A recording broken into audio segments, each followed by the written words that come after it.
Hello viewers and welcome back to another episode of law Chakra, जहां एक बार फिर से प्रेसिडेंशियल रेफरेंस केस की हियरिंग फुल स्विंग में है इन फ्रंट ऑफ 5 जज कॉन्स्टिट्यूशनल बेंच, जिसको हेड कर रहे हैं सीजेआई बीआर गवई। तो व्यूअर्स, इस केस में उनके आर्ग्यूमेंट्स ओवर हो चुके हैं जो कि प्रेसिडेंशियल रेफरेंस के फेवर में थे, जैसे कि यूनियन गवर्नमेंट जिनकी तरफ से एजी और एसजी तुषार मेहता कोर्ट में थे, कुछ state government such as MP, Maharashtra, Rajasthan and so on.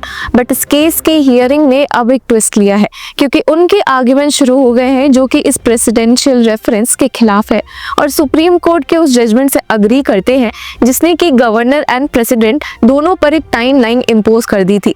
तो यहाँ पर दिखे हैं स्टेट्स लाइक तमिलनाडु, केरला, पंजाब और वेस्ट बंगाल। और इंटरेस्टिंगली, नहीं चाहते हुए भी ये केस पॉलिटिकल कलर ले चुका है, क्योंकि लोगों ने ऑब्जर्व किया है कि एक साइड रूलिंग पार्टी है और दूसरी तरफ अपोजिशन। हालांकि सीजेआई बीआर गवई ने ये क्लियर किया कि वे पॉलिटिक्स में नहीं पड़ने वाली हैं और फैसला लॉ एंड कॉन्स्टिट्यूशन को ध्यान में रखकर लेंगे। अब लास्ट हियरिंग में तमिलनाडु और वेस्ट बंगाल की तरफ से मौजूद होकर senior advocates Abhishek Manu Singhvi and Kapil Sibal ने आर्ग्यूमेंट्स रखे थे। दोनों के ही आर्ग्यूमेंट्स काफी इंटेंस थे, जैसे कि हम देख सकते हैं इस थ्रेड में कि Tamil Nadu and West Bengal pushed for time limits on president governors to act on bill.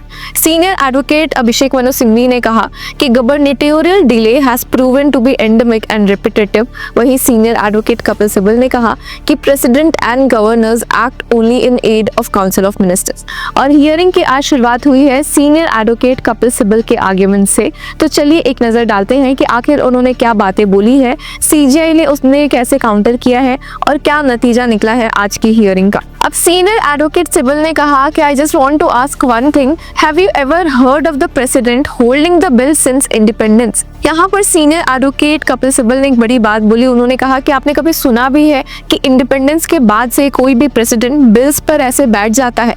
ये बस अभी ही देखने को मिला है। इस रूलिंग पार्टी के अंदर उनका कहीं ना कहीं इंक्लिनेशन था, पुश करने की कोशिश थी। जिसके साथ ही उन्होंने फर्दर कहा कि the reason is simple, it reflects the people's will and once passed, it carries urgency and must be implemented. Once a bill becomes law, it enjoys a presumption of constitutionality, and it's for the court, not the legislature or governor, to test its validity. तो यहाँ पर senior advocate Kapil Sibal की इन बातों को सुनकर CJI BR Gavai ने उनसे सवाल किया, सो यू से the governor can not examine a bills legislative competence. तो इस पर सीनियर एडवोकेट कपिल सिब्बल ने हामी भरी और कहा कि exactly at the stage of introduction and passage constitutionality isn't assessed, that's solely for this court. तो यहाँ पर सीनियर एडवोकेट कपिल सिब्बल ये कहना चाह रहे हैं कि बिल कॉन्स्टिट्यूशनल है या नहीं है, ये गवर्नर का फैसला नहीं है, ये कोर्ट का फैसला होता है। और सिर्फ इस बेसिस पर बिल्स पर इंडेफिनिट डिले या स्टे करना काफी गलत है। इस पॉइंट पर जस्टिस नरसिम्हा ने एक सवाल उठाया कि what about something like citizenship. तो इस पर सीनियर एडवोकेट कपिल सिब्बल ने कहा कि even that has never happened in our republic's history. Bills aren't casually introduced, they follow deliberations like with drug control laws. इस पर जस्टिस सूर्यकांत का एक नेक्स्ट सवाल था। उन्होंने कहा कि so you accept the governor applies his mind but he can't be reduced to a postman और elevated to a super legislature. तो यहाँ पे व्यूअर्स हम देख सकते हैं कि सीनियर एडवोकेट कपिल सिब्बल के आर्ग्यूमेंट्स को क्रॉस किया जा रहा है सुप्रीम कोर्ट की बेंच के द्वारा। कुछ तीखे सवाल वो भी सामने रख रहे हैं। तो इस पर सीनियर एडवोकेट कपिल सिब्बल ने जस्टिस सूर्यकांत के सवाल पर कहा कि exactly the sovereignty of state legislature is as vital as parliament's. A governor shouldn't be allowed to delay the people's will. Institutions must work in harmony. Discord weakens the system. That's why the phrase as soon as possible is key. It implies urgency and immediacy.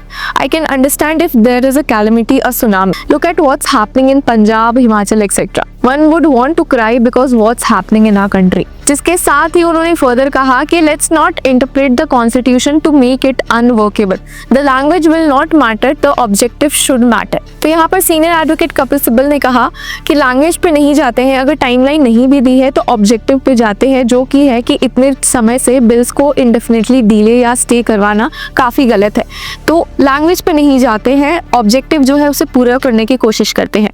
Further उन्होंने कहा कि दे argue that under article 361 the court cannot issue a mandate to the governor, he cannot be compelled to file affidavits, and if he chooses, he may appear.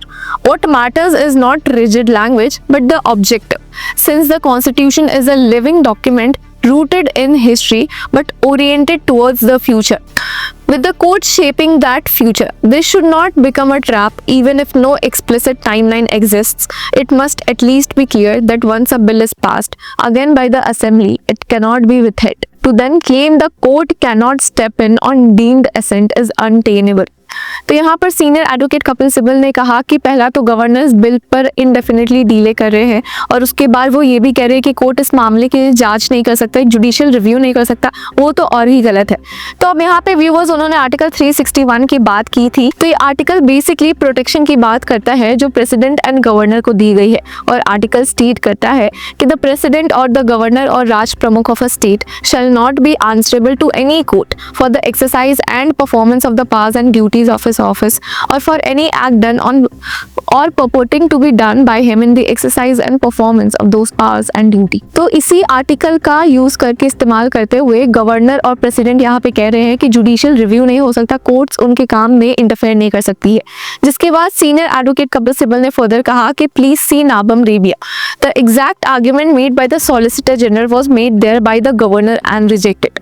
अब यहाँ पर senior advocate Kapil Sibal ने दो की provisions उठाए हैं जो कि रेलेवेंट आर्टिकल से जुड़े हुए हैं। आर्टिकल 158 से जो कि कहता है कि गवर्नर हाउस का पार्ट नहीं है और आर्टिकल 167 से जो कि ड्यूटी डालता है चीफ मिनिस्टर के ऊपर कि वो गवर्नर को इन्फॉर्म्ड रखे of council decisions on administration and legislative proposals just as the prime minister briefs the president on major issues like one nation one election.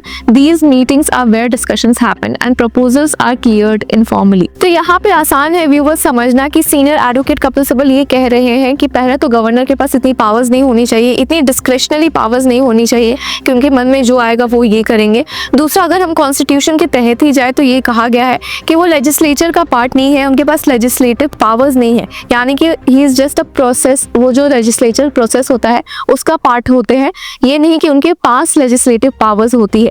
उसमें भी ये लिखा गया है कि जो चीफ मिनिस्टर है उसके पास रिस्पॉन्सिबिलिटीज है गवर्नर को अप टू डेट रखने की, इन्फॉर्म करने की कि क्या चेंजेस आए हैं या क्या डिसीजंस एक कैबिनेट ने लिया है और ऐसे ही कुछ बड़ी बातें उन्होंने कहा है। यानी कि ये शो करना कि गवर्नर का जो रोल है वो बहुत इंपॉर्टेंट नहीं है, उसमें भी अगर उन्हें ज़्यादा पावर्स दे दी गई, ये अज्यूम किया गया कि गवर्नर के पास बहुत पावर्स है, वो काफ़ी गलत हो जाएगा। अब यहाँ पर उन्होंने दो आर्टिकल्स की बात करती है तो डीप में उन पर एक नज़र डालते हैं कि आखिर ये आर्टिकल्स क्या कहते हैं। तो अब आर्टिकल 158 कहता है, उसमें ना कंडीशंस दिए गए हैं गवर्नर्स ऑफिस के लिए और उसमें साफ लिखा है कि the governor shall not be a member of either house of parliament और of a house of the legislature of any state specified in the first schedule, and if a member of either house of parliament or of a house of the legislature of any such state be appointed governor, he shall be deemed to have vacated his seat in that house on the date of which he enters upon his office as governor। तो यहाँ पे साफ कहा गया है कि किसी भी हाउस का हिस्सा नहीं होते हैं गवर्नर। और वहीं अगर हम आर्टिकल 167 की बात करें तो उसमें क्लियरली स्टेटेड है duties of chief ministers as respect the furnishing of information to governor. इसमें दिया गया है कि ड्यूटी होती है चीफ मिनिस्टर की हर स्टेट की कि वो कम्युनिकेट करे to the governor of the state और decisions of the councils of ministers relating to the administration of the affairs of the state and proposals for legislation. दूसरा ये भी कि वो फर्निश कर सकते हैं ऐसी इंफॉर्मेशन जो कि रिलेटेड है administration of the affairs of the state से and proposals for legislation as the governor may call for. और ऐसे ही कुछ और बातें इस आर्टिकल में कही गई है। यानी कि ये तो साफ है कि गवर्नर का एक इम्पोर्टेंट रोल नहीं है एज सच और वो एक इलेक्टेड गवर्नमेंट के ऊपर तो नहीं आ सकते। ऐसे ही आर्ग्यूमेंट्स उन्होंने फर्दर रखे हैं सीनियर एडवोकेट कपिल सिब्बल ने और भी सीनियर एडवोकेट्स ने ये पॉइंट्स रखे हैं, आर्ग्यूमेंट्स रखे हैं कि जैसे गवर्नर और प्रेसिडेंट्स के पास अनलिमिटेड एब्सोल्यूट पावर्स नहीं है, ये कहना भी गलत है कि उनके पावर्स पर एक जुडिशियल रिव्यू नहीं हो सकता। और कॉन्स्टिट्यूशन के तहत ही देखे तो इनका बस कहीं ना कहीं एक नॉर्मल रोल होता है, इतने इंपॉर्टेंट रोल्स नहीं होते जैसा कि एसजी तुषार मेहता या यूनियन गवर्नमेंट या स्टेट गवर्नमेंट्स दिखाना चाह रही है। तो व्यूअर्स उनके और आर्ग्यूमेंट से जुड़े रहने के लिए keep following law chakra and आपके जो भी ओपिनियन है हमें कमेंट सेक्शन में जरूर बताएं। टिल देन कीप सपोर्टिंग अस।